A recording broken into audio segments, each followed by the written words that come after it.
Welcome back to the Piney Woods Homestead, y'all. Today is all about birds. And you may be thinking, birds? Yeah, we got a lot of birds around here. And we're going to show you what we do with those birds, whether it's wild stuff, domestic stuff, setups for our birds, how we brood them, how we grow them out, all that stuff, y'all.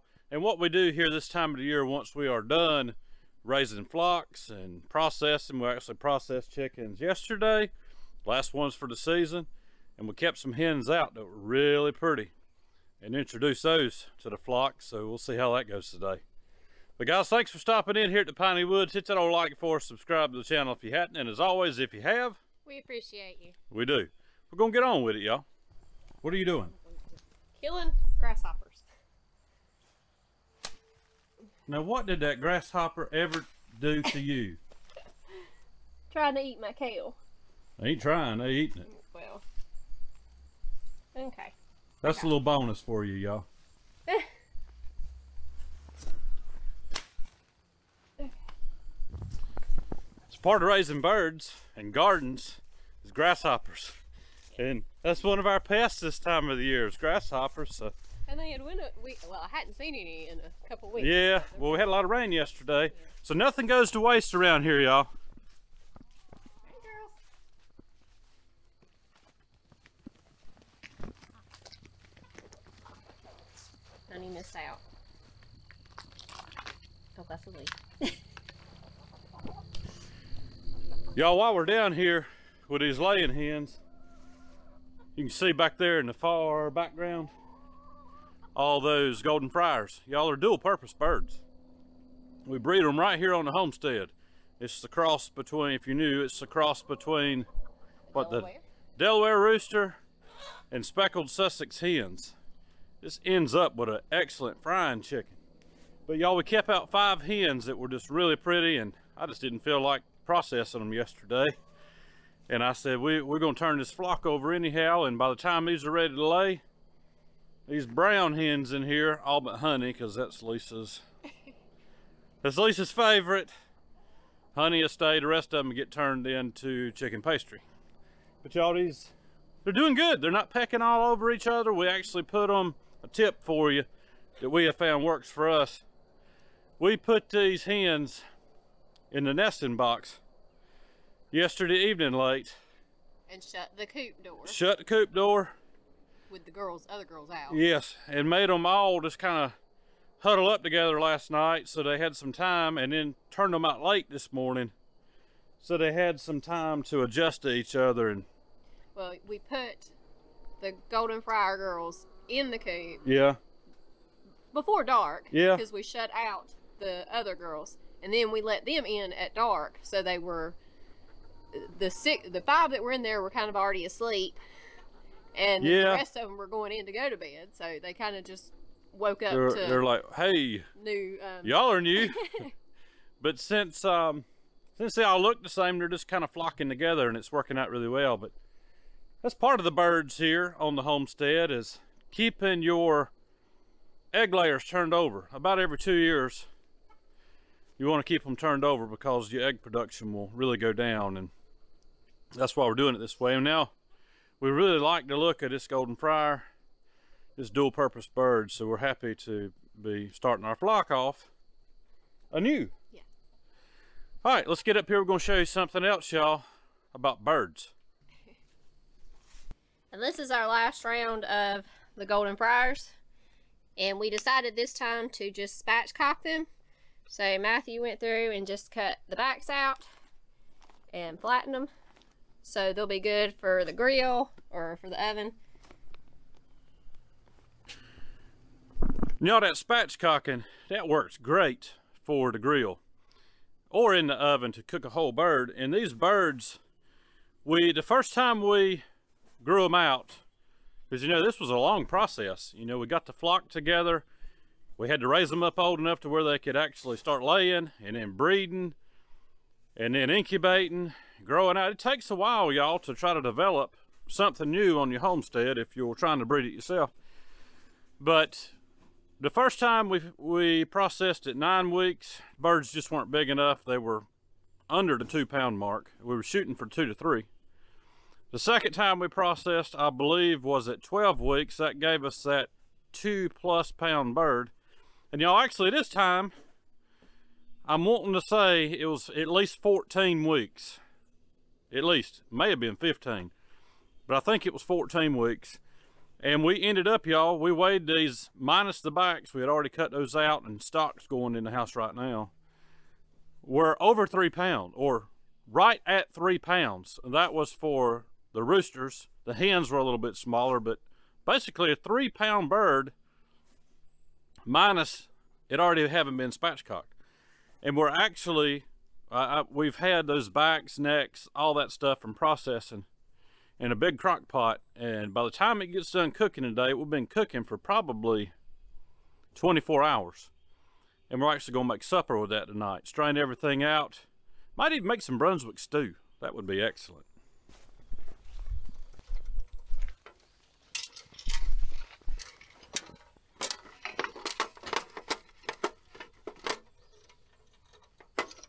Cooperating because it's been modified because the squirrels have broke both that and one of the panels, and Matthew fixed it back for me.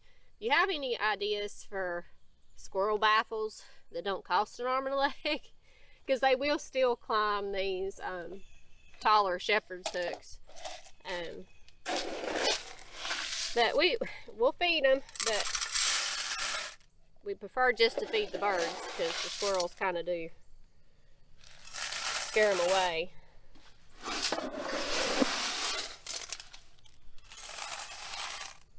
And while Matthew was sick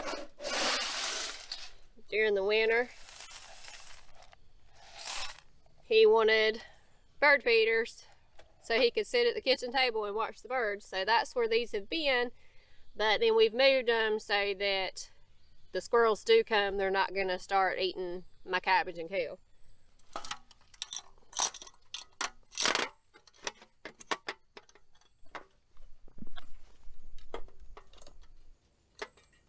I think they've got that whole thing wobbered. I think it's failed just a few too many times off the...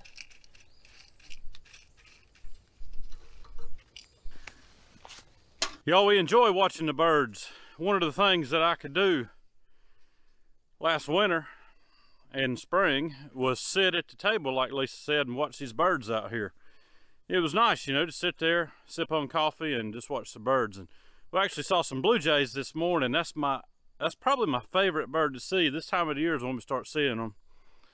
And I just really like those. They're beautiful birds. But Lisa's got black old sunflower for one, and she's got like a mix to put in another feeder up here. We usually buy the cheapest stuff we can, but I told her this year, I said, they waste so much of that cheap stuff, and the doves just eat it off the ground. Let's go ahead and get some black oil sunflower and a little bit better quality feed. But we like feeding the birds. It gives us some entertainment back here in the backyard, especially, y'all.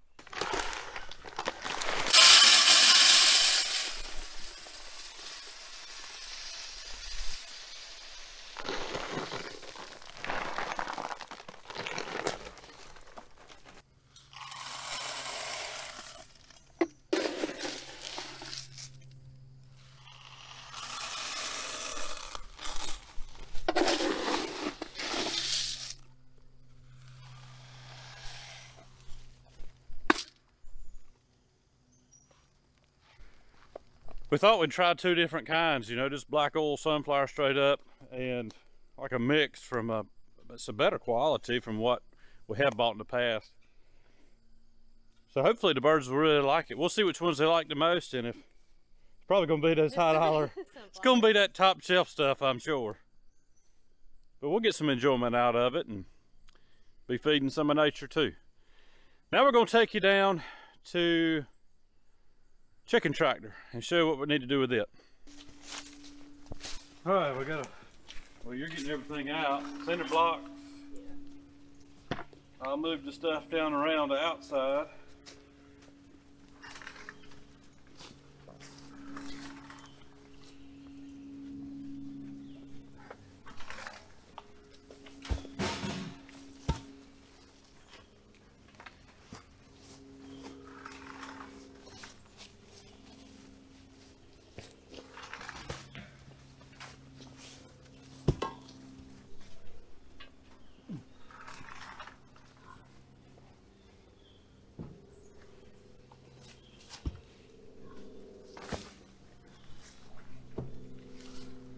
Oh, you know what we forgot? What? Hand truck. Well, yeah.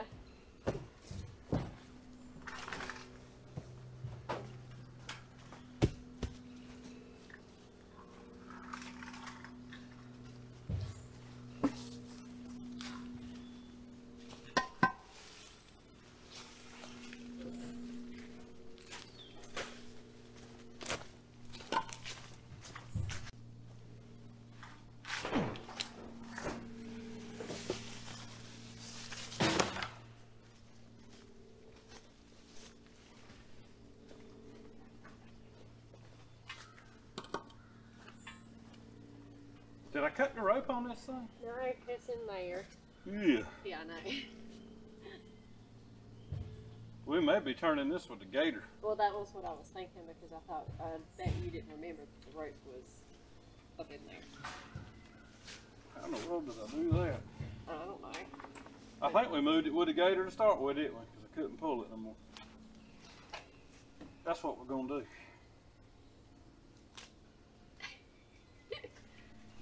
Let's go back and get the hand truck.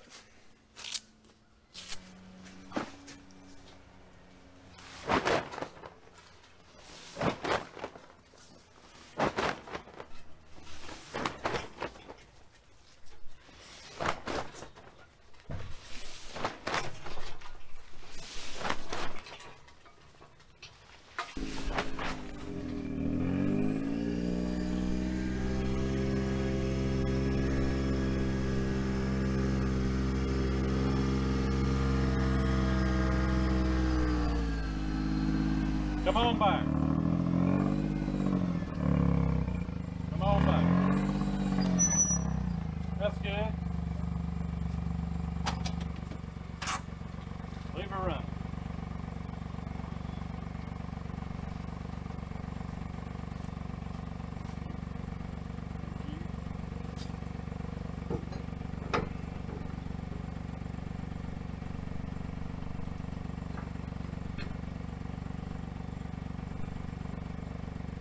Alright, hop in there and pull forward until I tell you to stop.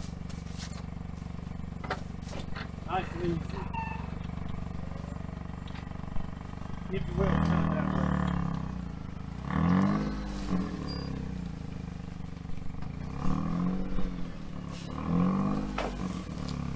Alright, hold up right there. Yeah.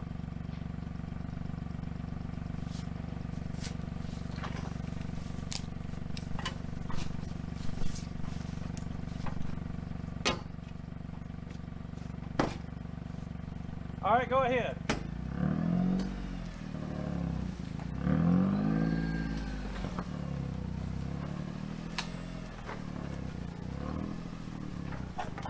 Keep going.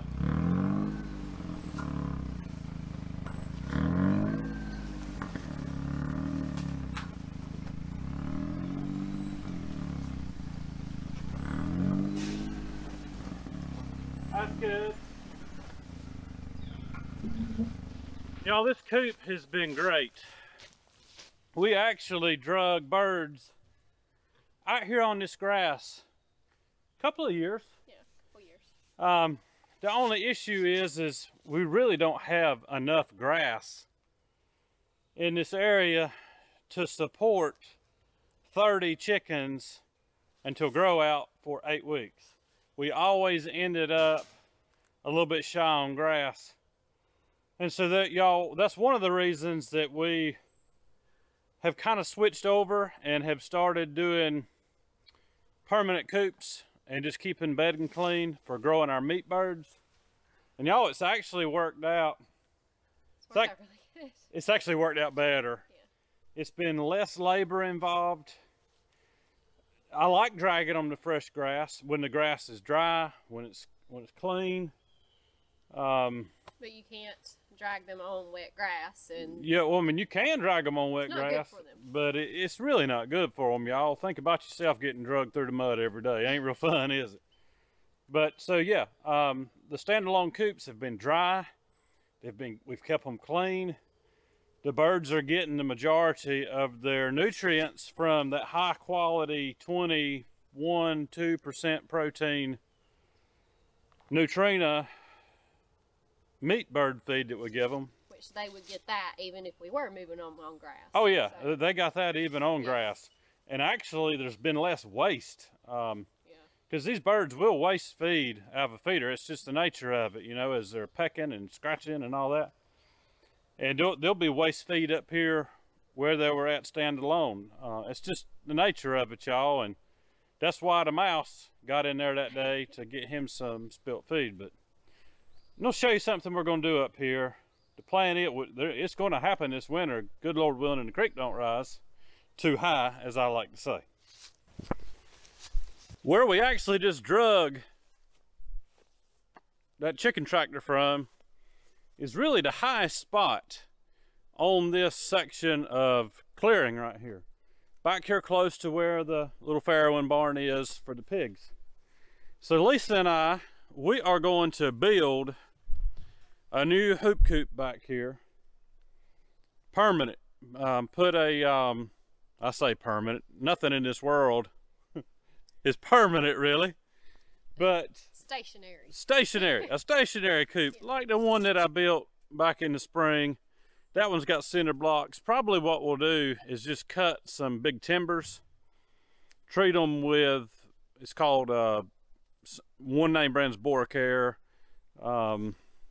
Got another concoction I'm making. Anyways, I treat my timbers with it, and it keeps termites and woodborne bugs, and it actually prevents fungal decay, which is caused from moisture. But I'll cut big enough timbers that it'll last long enough, y'all, until I've got to cut more and replace them in years to come. But that'll be our foundation, and then we'll build our hoop frames on top of it.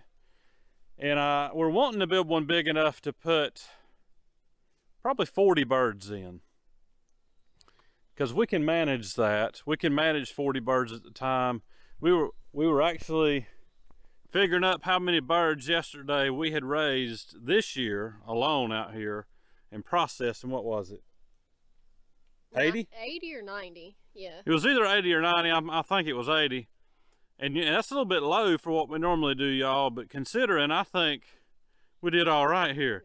Yeah. And of those 80, only 30 of them were rangers. No, we did 30 rangers in the spring. Okay. And then we did 15. Well, we had 25. Yeah, but a snake got a bunch of them. Yeah, 15. So 45. 45 of them. All right, 45 were rangers, and the rest of them golden friars. So that's not bad, y'all, and that's enough chicken for the 3 of us here in the household, between pork and any venison that we lay out here shortly, hopefully, to sustain us meat-wise until this time next year. It's just a revolving door, y'all, a repetitive cycle. We just keep doing this to keep living. But we're going to build us a nice hoop house here. I'm looking forward to that, because I've really enjoyed how clean they are, how well ventilated they are, and the amount of sunlight we can get to them because of the big open ends. And the sun, the morning sun comes up right here and just gives the birds sun for at least half the day, and they need that, y'all, just like we do. But that's just part of the plan for right here, y'all.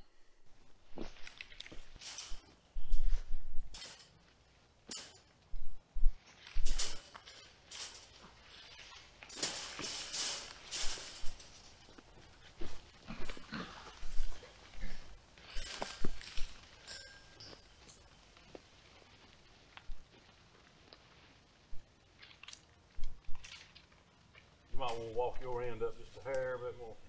This way? There you go.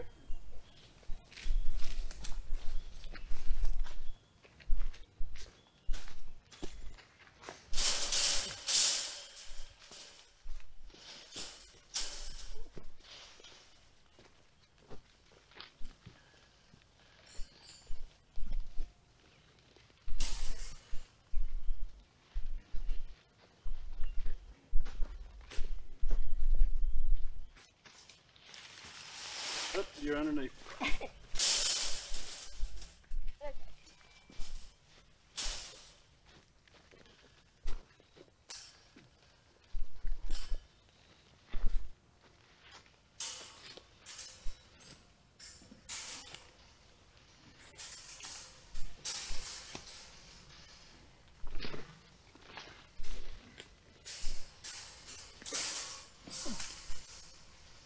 thinking. Oh, I'm thinking top heavy, I know. Well, I'm thinking any heavy winds or anything, we don't want them all. Well, we can tie them to the trees. Well, that's true. We got rope.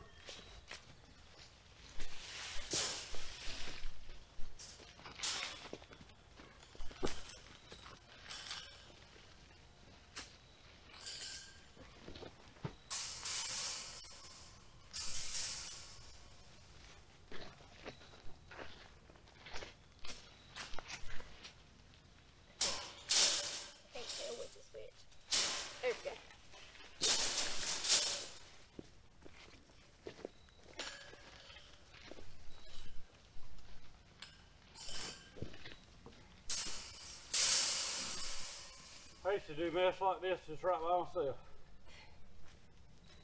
I'm just glad I can still do it. Yep.